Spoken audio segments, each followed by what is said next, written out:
Isaías disse assim, ó, depois disto, depois de tudo que havia acontecido, ouvi a voz do Senhor, que dizia, a quem enviarei?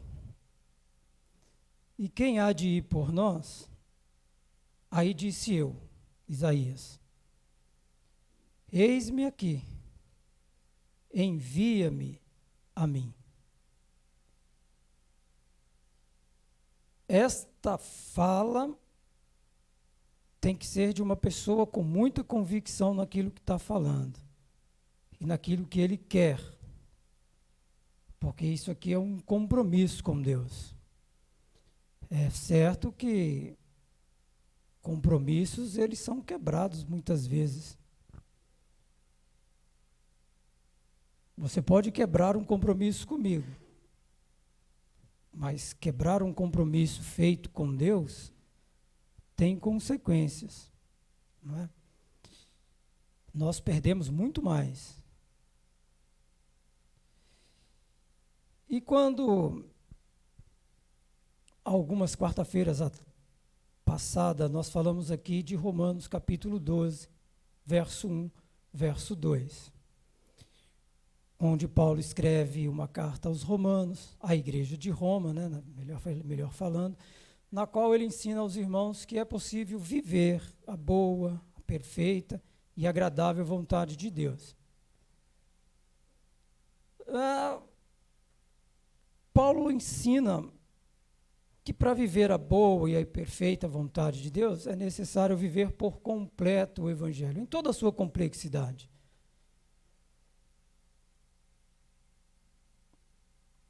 E viver uma vida de santidade. Romanos capítulo 11, como nós vimos naquele dia, verso 44, nos diz que mesmo tendo uma natureza pecaminosa, nós podemos sim nos santificarmos e prestar um culto racional a Deus, não é? Um culto com inteligência. Mas, do capítulo 11 do livro de Mateus, no verso de número 12, Jesus dando testemunhos de João Batista, Jesus disse assim, desde os dias de João Batista até agora, o reino dos céus é tomado à força, e os que usam de força se apoderam dele. O que Jesus estava querendo dizer? Mas o que acontece aqui? O que Jesus estava querendo dizer? O que significa força? Não é força física. Jesus está falando de uma força de esforço. Que a vida espiritual requer esforço, dedicação e determinação. Ou seja, precisamos nos esforçar quando nos convertemos, e o processo da conversão até o processo de mudança, ele é lento. É lento, porque Deus trabalha no tempo dele. Para alguns, o primeiro amor flui com uma naturalidade tão expressiva que o próprio homem começa a provocar em si a mudança. Ele mesmo dá o primeiro passo. Eu falo porque foi assim comigo. Fiquei 5, 6 anos nas drogas, e eu já contei para vocês aqui, no desafio que fizemos mais o irmão, saí no sábado, me droguei, me expus em casa, e eu passei a noite lá, aquela coisa toda, e como não morri no domingo, dei oportunidade a Deus. Então, quando eu me converti, aquele dia, o primeiro amor foi tão florido em mim, que eu mesmo dei o primeiro passo. Eu renunciei às drogas no dia seguinte. Eu trabalhava com um grupo de pessoas que a única pessoa que não se drogava lá era a moça do caixa e o proprietário. O resto, todos nós nos drogávamos. Então eu comecei a rechaçar aquele povo. Eles me ofereciam e eu recusava. Abandonei a bebida, abandonei o cigarro. Mas para alguns o processo é mais lento. Então é isso que Jesus está dizendo. O reino dos céus é tomado à força, é pelo esforço. Então você precisa se esforçar para se desvincular do mundo, para renunciar às coisas mundanas. Você precisa se dedicar, que é o que Jesus está dizendo, se dedicar ao Evangelho, às coisas de Deus, às obras, para ocupar a sua mente e ir tapando as brechas. E ter determinação, porque a caminhada, ela nos oferece muitos obstáculos no decorrer da nossa caminhada cristã. Receberemos muitos nãos, e temos que ter muita determinação para aceitar as críticas, para aceitar determinados fracassos, porque muitas vezes nós entendemos porque nos convertemos, tudo que é ruim vai ficar bom e nunca mais vai voltar a ficar ruim. Que nós teremos, nossos projetos serão todos eles bem-sucedidos, todos eles bem concluídos, e na verdade nós sabemos que não somos assim. Os nossos sonhos, os nossos desejos levam até anos para se concretizar, porque é a vontade de Deus. Então o trabalho de Deus ele é feito a longo prazo. E nesse intervalo entre o curto e o longo, Deus cuida de nós. É Ele quem nos mantém firme.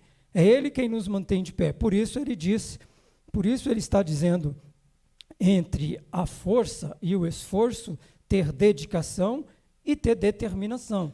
Porque uma das virtudes do cristão é determinação, entre muitas outras. Porque se nós não tivermos determinação, nós não chegaremos até o final. Porque o próprio Jesus disse, aquele que manter-se fiel até o fim receberá a sua coroa. Isso, para chegar até esse final, nós temos que ter determinação. Porque daqui até lá, muitas coisas darão certo, mas muitas coisas darão errado. E é preciso entender o mundo espiritual a qual nós ingressamos, a qual nós vivemos, para poder vivermos de fato aquilo que Deus quer que nós vivamos. Mas para viver uma vida de santidade, para viver o evangelho de corpo e alma, para ter discernimento das coisas espirituais, não tem como, se não passarmos por Isaías, capítulo de número 6, porque é um capítulo de confronto, é um capítulo de verdades ocultas que são colocadas à tona. Porque é isso que o Evangelho faz. Quando nós nos convertemos, é como se nós tirássemos uma máscara e passamos a nos enxergar como realmente nós éramos. E aí começa o processo de mudança. Eu olho para Isaías e vejo ele de primeira mão um homem privilegiado. Porque quando ele tem a visão, e ele começa do verso de número 1 até o verso de número 4, ele relata e desenha aquilo que ele viu. Mas no ano que o rei Uzias reinava, e ele reinou por 52 anos em Israel, ele morreu leproso, por profanar o templo, por querer queimar incenso no altar, sem ser da sua alçada, sem ser da sua permissão. Então ele profana o templo, e aí a sentença é a morte. Então a lepra é o juízo, é como se fosse um exemplo. Mas como foi o reinado de Uzias? Fora um reinado de tempo de prosperidade, de uma calmaria. Não havia guerra, havia prosperidade. Problema que a prosperidade que a nação vivera levou o povo a uma atitude de autoconfiança. E então eles, de certa forma, negligenciavam a Deus. O povo entendia que não havia guerra. estavam em paz. As colheitas estavam indo muito bem. Eles viviam um tempo de muita prosperidade. Então, por que cultuar a Deus? Por que se esforçar tanto? Mas a nação de Israel era uma nação muito religiosa. Eles eram religiosos. Mas com o passar do tempo, eles se tornaram formalistas. Eles observavam as regras, isso era fato. Eles cumpriam todos os preceitos, os métodos, os rigor, mas sem nenhuma conexão com Deus. Então eles faziam o que era formal, cultuavam, obedeciam, porque isso era o ritual. Porque o fato de você estar aqui hoje, me ouvindo falar, ouvindo os louvores, sentado aí, e não tiver nenhuma conexão com Deus, você está apenas cumprindo a sua formalidade de cristão. Eu vou ao culto, porque é o pré-requisito de um cristão. Eu vou ao culto, eu oferto, eu dizimo, eu me dedico, eu ajudo, eu acolho, mas eu não tenho nenhuma conexão com Deus. Porque tudo que eu tenho, tudo que eu preciso, eu tenho. Eu vivo bem. Eu não tenho guerras. A minha despensa está sempre cheia. Tenho meu trabalho. Por que me expor tanto? Por que dedicar tanto, se eu já tenho tudo? Porque muitos pensam que o que Deus quer de nós é esforço físico. Muitos pensam que o que Deus quer de nós é apenas um povo aplaudindo Ele e pronto. Não, Deus não quer isso. Deus quer uma nação forte para que essa nação possa fazer discípulos. Esse é o propósito de Deus. Por que é que Deus me tirou lá do mundo? Porque Deus olhou para mim, isso eu tenho convicção. Em meio a muitas favelas, Deus olhou para mim e disse assim: se esse rapaz tem coragem de se autodestruir dessa mesma forma, com essa violência, com essa garra, com essa determinação, se eu pegar ele, lapidar, trabalhar, o que ele não fará no meu ministério? Então, quando Deus olha para você, Deus não está buscando o seu passado e nem o seu presente, é o seu futuro.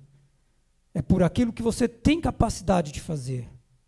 O problema é que muitas vezes nós não conseguimos nos enxergar.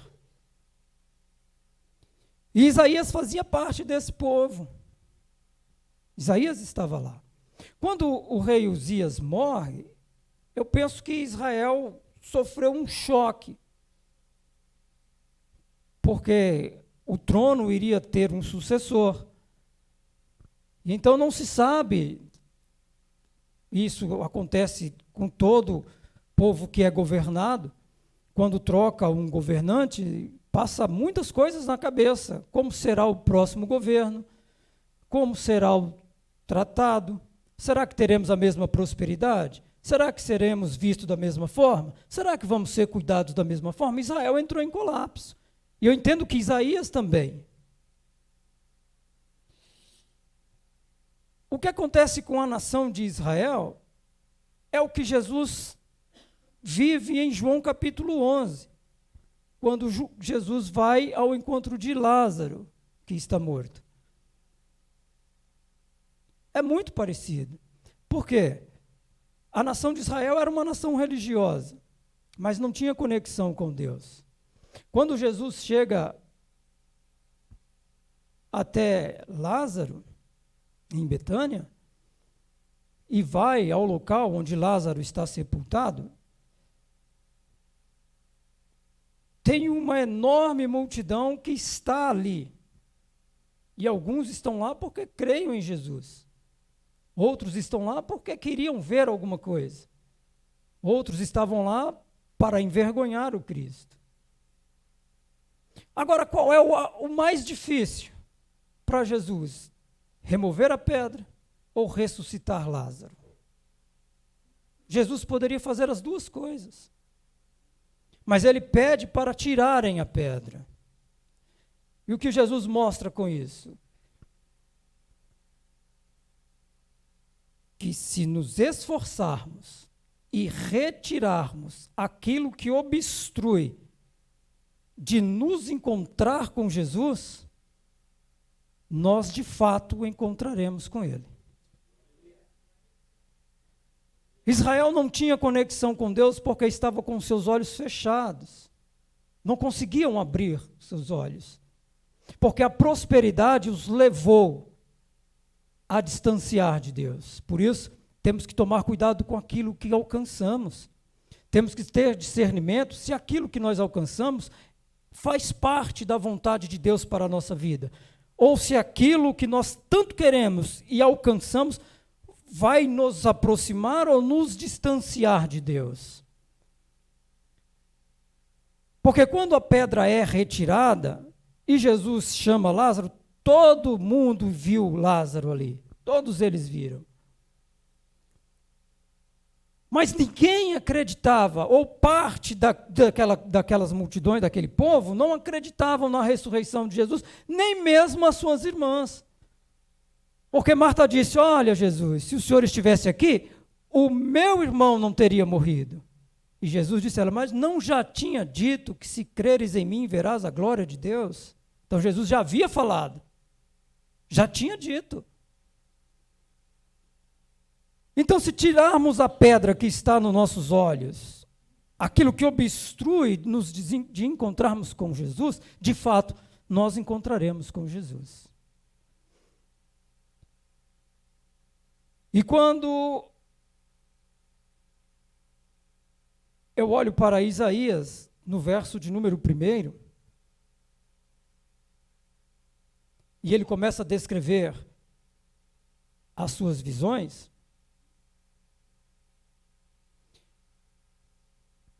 eu olho para um homem que antes apontava o dedo para acusar, agora ele olha para si mesmo. Porque quando nós tiramos a máscara, porque é assim que acontece na nossa conversão, quando nós nos convertemos, é como se tirássemos uma máscara e nós passamos a olhar para nós mesmos como de fato nós éramos. E aí, com o trabalhar da mudança, nós vamos fazendo comparações. Eu não sei se vocês foram, se comigo foi assim. Eu era assim, hoje eu sou desse jeito. Eu fazia assim, hoje eu faço assim. Hoje já não mais, mas durante o meu processo de conversão, meu processo de mudança, eu olhava para os meus amigos se drogando e eu dizia: meu Deus, eu também era assim. Até um dia, o processo da mudança criou raiz, e aí você fala para você mesmo: é necessário mudar de lugar, é necessário mudar de ambiente, é necessário mudar a amizade, é necessário transformar. É necessário. Isaías capítulo 6 nos mostra isso. E quando o homem passa a ter um encontro com Deus e permite o renovo, porque primeiro Deus nos chama. Porque todas as vezes que estamos no culto e ouvimos a mensagem, e quando ouvimos o apelo, levantamos a mão, se for por mim mesmo, para agradar a mim, para agradar alguém, eu recebo Jesus aqui e dispenso ele lá fora. É assim que acontece. Por que eu digo isso? Eu vou usar aqui uma fala do irmão Adalberto. quando estávamos tomando uma aula lá fora e falávamos no processo de conversão, aí ele disse para mim assim: eu já estou aqui há 1 ano, mas eu ainda não aceitei Jesus, porque eu acho que não é a hora, porque eu não sinto esse desejo ainda. E eu não quero agradar a minha mãe, também não quero agradar a minha esposa. Então, quando Deus de fato me chamar, eu lá estarei. E de fato, quando Deus chamou, aqui ele esteve. Então, quando Deus chama e o homem permite o renovo, Deus então renova primeiro sua mente e o torna mais convicto. Porque é isso que o apóstolo disse aos crentes lá de Roma: sejai-vos transformado pela sua mente. Você precisa mudar o seu pensamento, que é por onde começa o renovo, porque é onde está a sua essência de si mesmo, o que você pensa de você, como você se enxerga.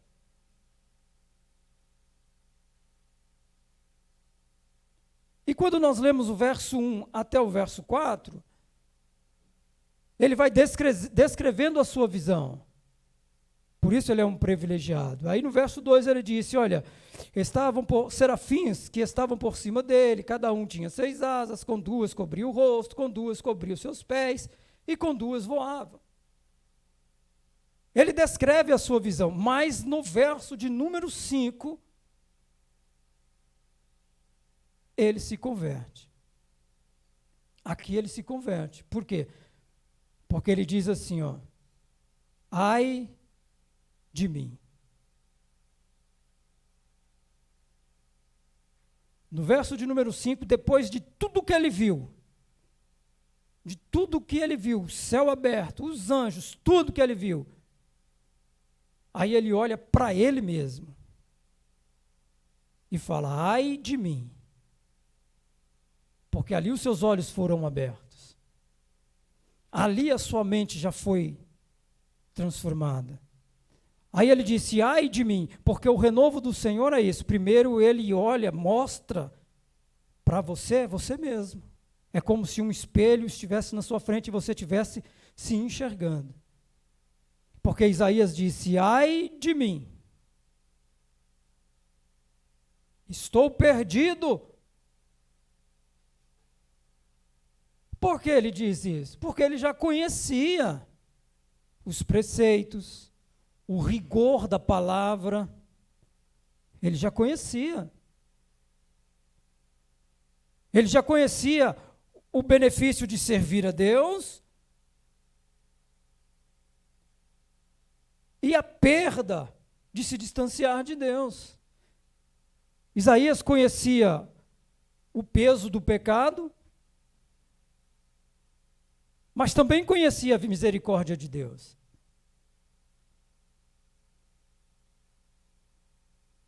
Porque Deus, ele é tão justo, que ele permite que você escolha o caminho que você quer trilhar. Por isso que eu amo demais estar na presença de Deus. Por isso que eu sempre digo para mim mesmo: pode cair o mundo na minha cabeça, eu não largo o meu Deus. Porque eu conheço o tamanho da misericórdia de Deus. Por isso que Isaías disse: ai de mim, eu estou perdido. Porque eu sou um homem de lábios impuros. O homem que proferia palavras que denegriam os outros. Um homem que machucava as pessoas com palavras, que apontava o dedo e dizia: ai de você, cuidado com isso, Deus vai pesar a mão, cuidado com a ira. Agora ele aponta para ele mesmo e diz: ai de mim, que sou homem de lábios impuros. Todos nós passamos por esse processo. Quem ainda não passou por esse processo, precisa passar por esse processo. Porque não resolve nada eu me converter e não deixar Deus trabalhar. Eu quero Cristo, mas eu não quero a cruz. Eu quero Cristo, mas eu não quero o rigor. Eu quero Cristo, mas eu não quero o caminho. Eu quero só a formalidade. Eu quero vir aqui no domingo, agradar o pastor na escola. Quer ver um pastor feliz? Vem para a escola dominical. E não é só o pastor, não. Os pastores que lutam para manter uma escola bíblica, porque não pensa que dessas igrejas mega templos por aí tem a escola, não tem. São cultos formais, você está lá de manhã, de tarde e à noite.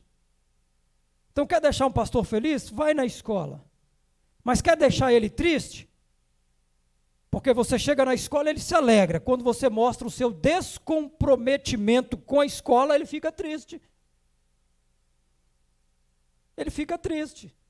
Então não adianta você vir e não ter compromisso.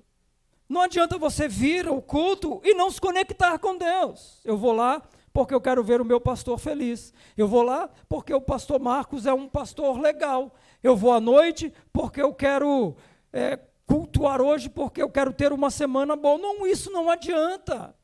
Você precisa se conectar com Deus.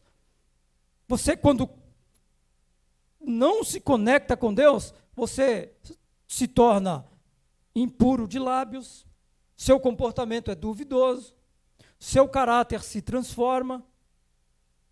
Por quê? Porque nós não permitimos Deus trabalhar. Aí você peca, e aí você diz para você mesmo, mas isso é só um pecadinho, não tem problema.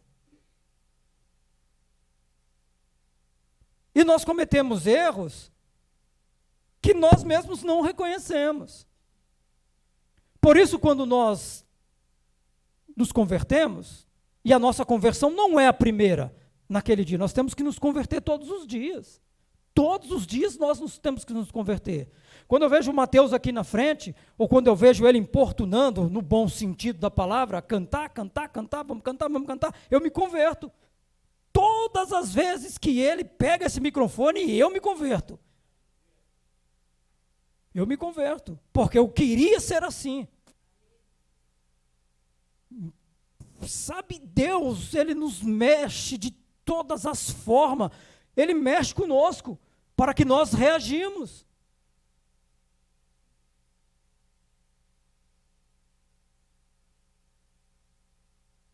Aí ele diz, sou um homem de lábios impuros e habito no meio de um povo de impuros lábios. E os meus olhos viram o Rei, o Senhor dos exércitos. Olha que privilégio. Olha o privilégio de Isaías. Um homem totalmente impuro, que conviviam com pessoas de impuros lábios, com atitudes ruins. Mas detalhe, a nação era religiosa. E esse povo que Isaías está dizendo que eu habito no meio de um povo impuro, é a mesma nação. E no meio dessa nação, Deus escolheu Isaías. Mas, irmão Julián, entre tantos, por que é que Deus escolheu Isaías? Por causa do esforço, por causa da dedicação, por causa da determinação. Muitas vezes, nos seus dias de lamúrias, nos seus dias de perda, nos seus dias de derrota, nos seus dias tristes, você já deve ter se perguntado, por que é que Deus me escolheu? O que é que eu estou fazendo ali? Se tudo está errado, eu vou te responder por causa da sua força, está tudo dando errado, você está aqui. Por causa da sua dedicação, todos dizem que não vai dar certo, todos dizem que seu trabalho não vai fluir, todos dizem que a semente que você plantou não vai vingar, mas você se dedica a ela, todo dia você regra, todo dia você cuida, todo dia você olha, todo dia você aconselha. Sabe por que Deus te mantém aqui, te trouxe aqui, te escolheu no meio de muitos? Por causa da sua determinação. Por causa disso.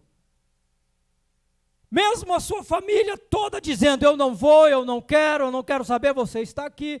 Mesmo eles tendo todos os dias errando, pecando, contribuindo para o pecado, você dobra o seu joelho e diz: Senhor Deus, salva meu pai, salva minha mãe, salva meu filho, salva meu marido. Você não deixa de orar por aqueles que querem que você se afaste da presença de Deus. Isso é determinação. Você ora e nada acontece, mas você não deixa de orar. Isso é determinação. Então, no meio de muitos lá, no meio da sua parentela, no meio do povo, no meio de uma multidão, Deus apontou para você e disse: é você que eu quero, é você que eu vou transformar, é você que eu vou estruturar, e é você que vai pregar o Evangelho, e é você que vai proclamar o Evangelho e vai produzir discípulos. É por isso que você está aqui. O fato de algumas coisas não darem certo, outras coisas darem certo, é aquilo que Jesus disse: buscai primeiro o reino de Deus e toda a sua justiça, e as demais coisas vos serão acrescentadas.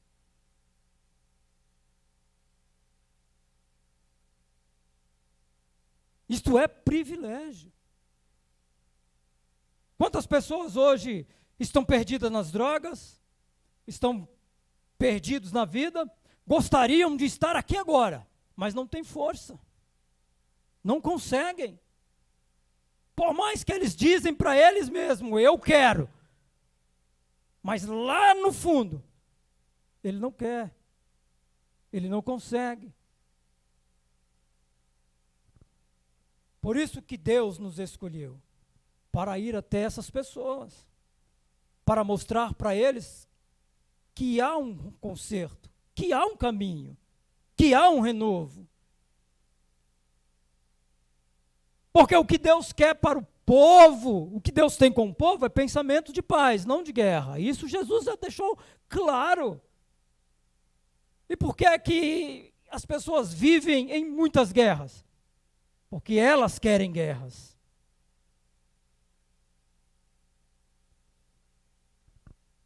Estávamos ontem, eu e mais a minha esposa, não lembro mais no que entrou um assunto, e ela disse: mas será que Deus não... Eu acho que ela disse mais ou menos assim: Deus não se preocupa com o povo morador de rua? O povo está na rua. Olha o povo da Cracolândia. Preocupa? Diz, claro que preocupa. Não preocupa sim. Deus está lá do ladinho deles. Agora é eles que não estão do lado de Deus. É diferente. Aí eu contei para ela a historinha do Egito. No dia D do negócio, é hoje. Hoje eu salvo ou eu mato. Não foi assim? E Deus mandou que o sangue fosse colocado na porta de todos, tanto dos egípcios quanto dos hebreus. Deus estava disposto, naquele dia, se não há um sangue na porta dos hebreus, morria. Porque Deus é justo. Então, Deus é justo. Então, Ele está. Nós que temos que tirar as nossas vendas e nos aproximar de Deus. No verso de número 6 e no verso de número 7,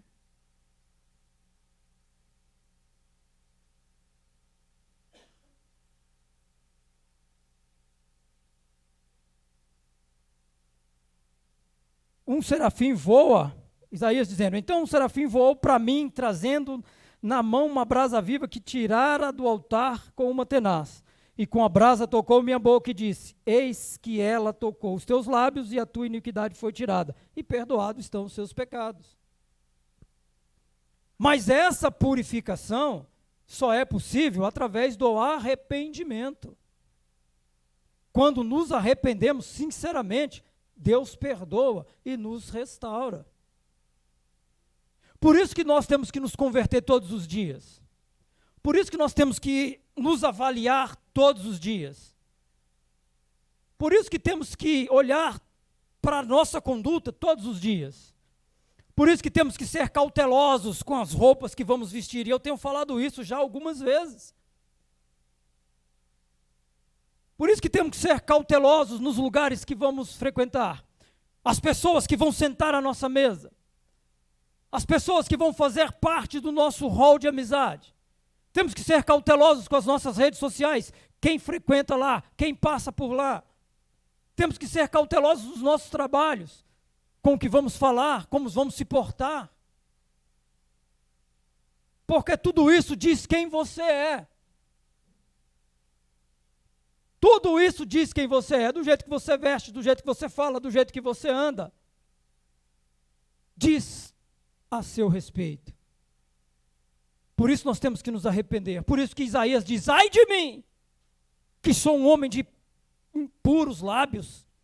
Ai de mim. Ele está se autoavaliando. Ele mostra arrependimento. Ele disse: meu Deus, eu estou perdido.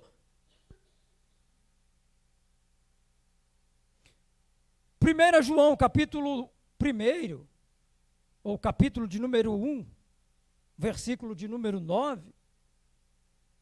Se confessarmos os nossos pecados, olha o que João escreve: se confessarmos os nossos pecados, então você tem que falar.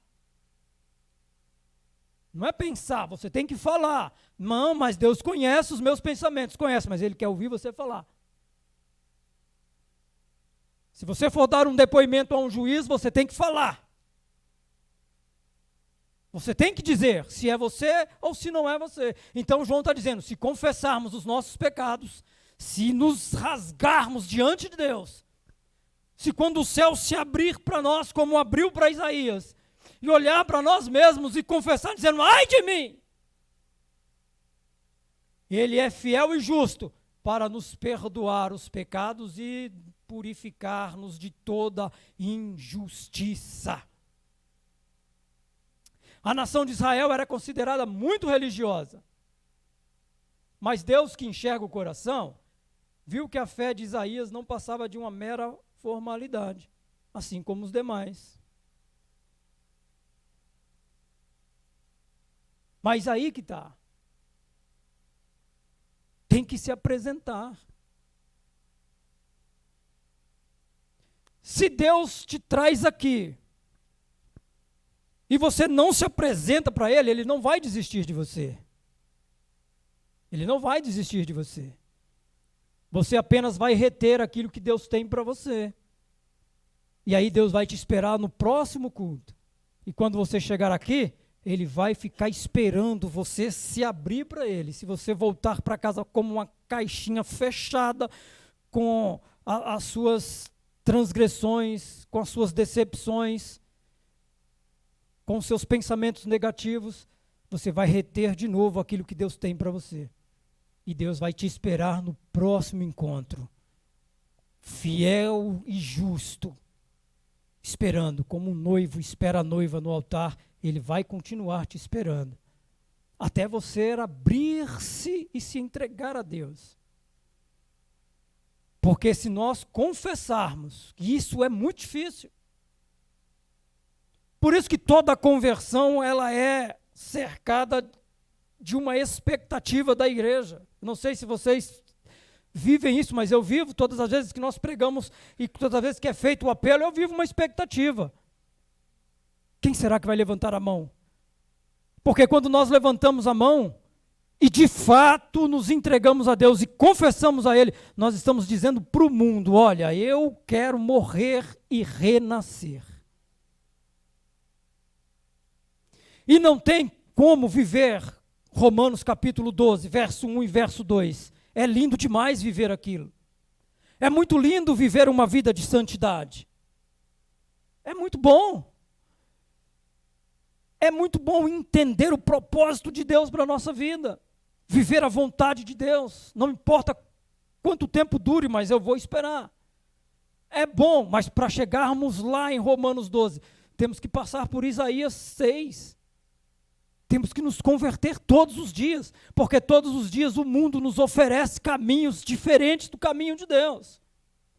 Todos os dias o mundo nos proporciona um atalho que irá nos direcionar em diferentes caminhos daquele que Deus tem preparado para o seu povo.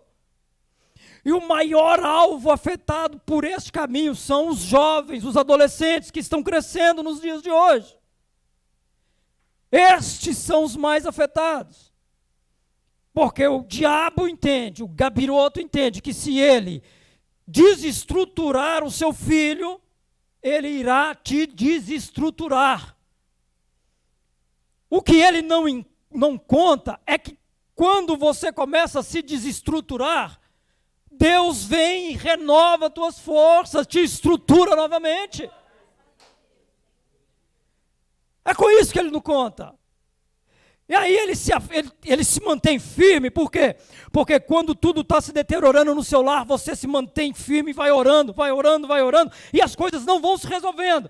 Então o diabo entende que Deus não está te ouvindo, aí ele toma outro tombo, porque Deus te ouve, mas aí Deus permite que as coisas aconteçam, para mostrar para aqueles que te observam, e para mostrar para aqueles que torcem pela tua queda, que Deus verdadeiramente é na tua vida. Oh glória, eu amo demais esse Deus, porque no dia que você de fato se curvar e de fato estiver sem força, Ele estenderá a mão e lhe colocará de pé de novo e vai dizer: eu sou contigo, filho, eu sou contigo, filha. Mas para isso temos que nos confessar, temos que dizer: Senhor, eu estou fraco, fortaleça-me na tua presença. Para isso temos que olhar para a nossa abundância, a nossa prosperidade, a nossa paz, a nossa alegria, e dizer: olha Deus, está tudo bom, está tudo lindo, estou vivendo maravilhoso, mas a tua presença, o teu reino, a tua santidade, a tua salvação, o teu Espírito é mais importante para mim. Tire tudo de mim, mas não tire o teu Espírito da minha vida. Porque Israel vivia uma prosperidade tão abundante que se esqueceu de Deus. E temos que tomar muito cuidado com isso.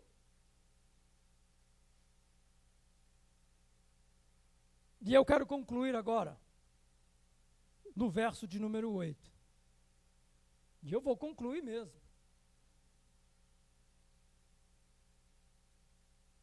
O homem que vivia um evangelho de formalidade, vamos assim dizer, que apontava os erros dos outros, mas não conseguia enxergar o seu, por causa daquela pedrinha no olho. Porque nós apontamos os erros de muitos, mas temos dificuldades de apontar o nosso.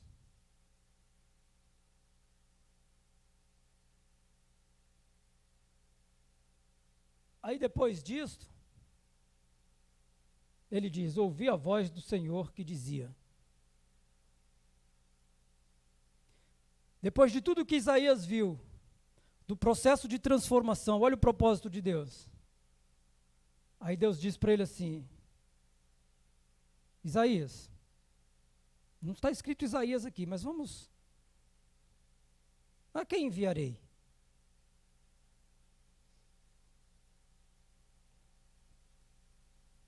A nação é muito grande. E aí ele disse: Isaías, a quem enviarei? Veja que o nós está no plural. Então Deus se refere a ele, sua trindade, vamos conjecturar assim, e ao povo. Quem há de ir por nós? Deus está dizendo: Isaías, quem vai ensinar o povo? Quem vai doutrinar o povo? Quem vai trazer Israel de volta ao caminho? Quem vai ensinar? Quem vai levantar? Quem vai por nós? Aí Isaías diz: Senhor, eis-me aqui, ó. Estou preparado. Envia-me. Envia-me a mim.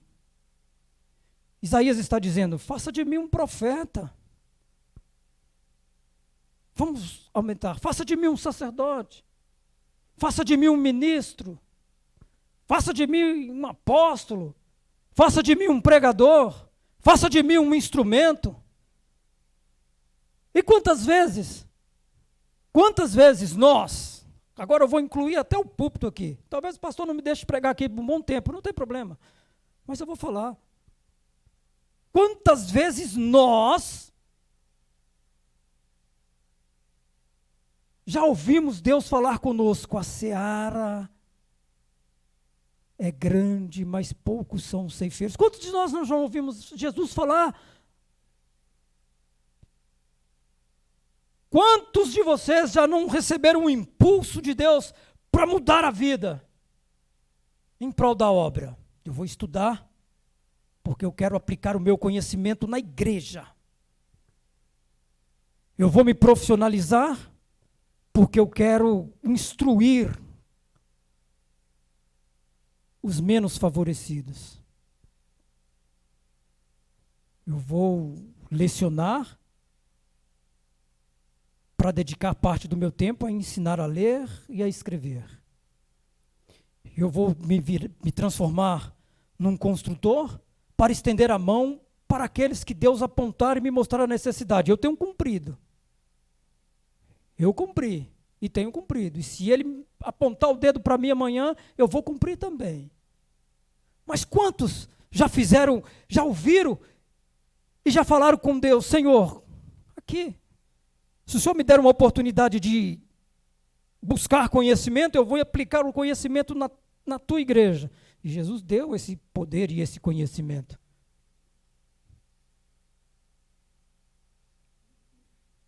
Lugares que você frequenta hoje jamais sonhava. Diplomas engavetados, guardados.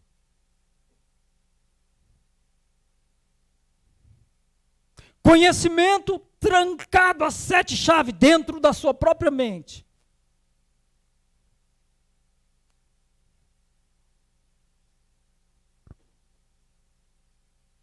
Por que você parou?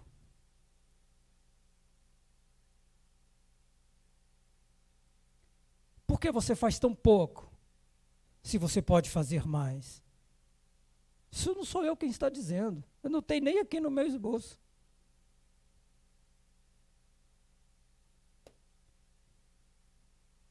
Porque depois de alcançar o esperado,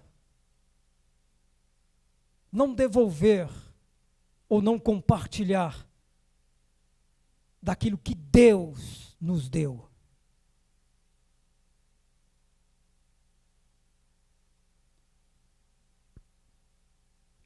Uma vez o Senhor me incomodou, assim como Ele incomoda vocês também. Só que se levantar como Isaías se levantou e disse: eis-me aqui, Senhor, envia-me a mim. Tem que ter muito propósito. Muito propósito. Porque um dia eu recebi uma proposta na igreja e eu fui orar em casa e disse: Senhor, eu preciso tanto desse dinheirinho. Eu estou começando agora, tenho uns estudos para pagar ainda, me ajuda, eu precisava tanto desse dinheirinho aí. Eu vou cobrar só um pouquinho dela. E Deus falou comigo assim: não. Eu te disse lá atrás, vou te abençoar, para que você abençoe. Entende? Eu disse: mas Senhor, o Senhor conhece a minha dificuldade. E Jesus disse para mim assim: quem alimenta os pássaros no campo? Quem é que veste os lírios? Não se preocupe com o que vai comer amanhã, se preocupe com o que tem de hoje. Então tudo aquilo que Deus te proporcionou é para você dividir com o próximo. Você tem que ganhar uma alma, você tem que fazer um discípulo. Você tem que ensinar. Ah, mas aqui não tem ninguém para me ensinar. Busque lá fora. Traga.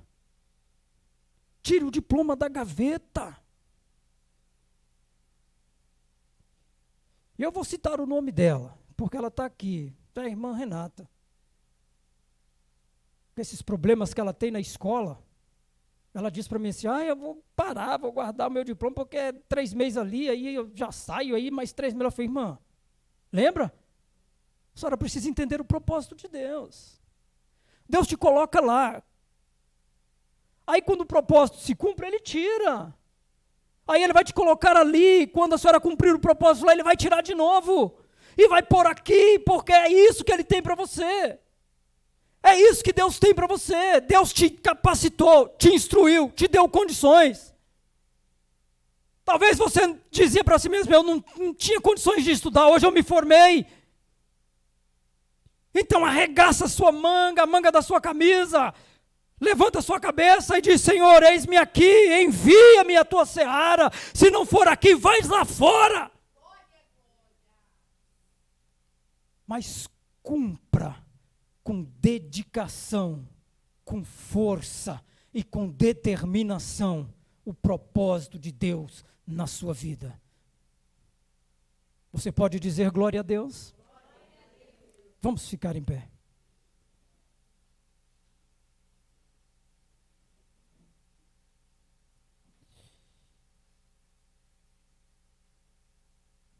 Viver o sobrenatural de Deus não é para qualquer um. Por isso que não é qualquer um que está aqui dentro. Por isso que quando Deus olhou para você, Ele te escolheu a dedo. Mas quando Deus me escolhe a dedo, Ele não está sendo injusto com alguém da minha família? Não. Não. Porque Ele vai trabalhar você, para você trabalhar a sua família. Porque o alvo principal é a sua família. Mas, irmão, eu não consigo salvar a minha família. Então não se preocupe, não se desanime. O que você não conseguir fazer de perto, virão outros de longe para cumprir. Mas o propósito de Deus, ele será realizado na sua vida. Não importa em que área seja, no seu casamento, na sua família, nos seus filhos, no seu trabalho, não importa. Mas você tem que tentar, você tem que se dedicar, você tem que se esforçar. Porque se você não conseguir, porque faz parte da permissão de Deus, virão outros de longe e realizarão o desejo de Deus. E o reino dele celebrará a sua chegada, a chegada da sua família, daqueles que estão ao seu lado. Mas para isso nós temos que nos posicionar. E hoje Deus está dizendo a você: se posicione, saia da gaveta. Tire o seu diploma, suas ferramentas, sua colher, sua régua, sua faca, seja lá o que for, tira. Embanha a sua espada e vamos para a luta. Porque o mundo está engolindo o povo, estão destruindo a juventude, estão acabando com as crianças. Olha a nossa educação como está. O propósito que Deus colocou no coração do pastor Marcos é lindo. É lindo. Mas se ele não tiver o apoio, o projeto se realizará. Porque o projeto é de Deus. Mas se ele tiver o apoio daqueles que Deus preparou, e está preparando para isso, o projeto se realizará com mais facilidade. Então nós vamos orar. E aí você fala com Deus aí no íntimo do seu coração: Senhor, tira essa pedra do meu caminho, o medo, afasta de mim o medo. Mesmo que você tenha que lutar com outras pessoas, com não, com dificuldades, com tristeza, com depressão, mesmo que você tenha que lutar contra todos, lute, mas execute o propósito de Deus na sua vida.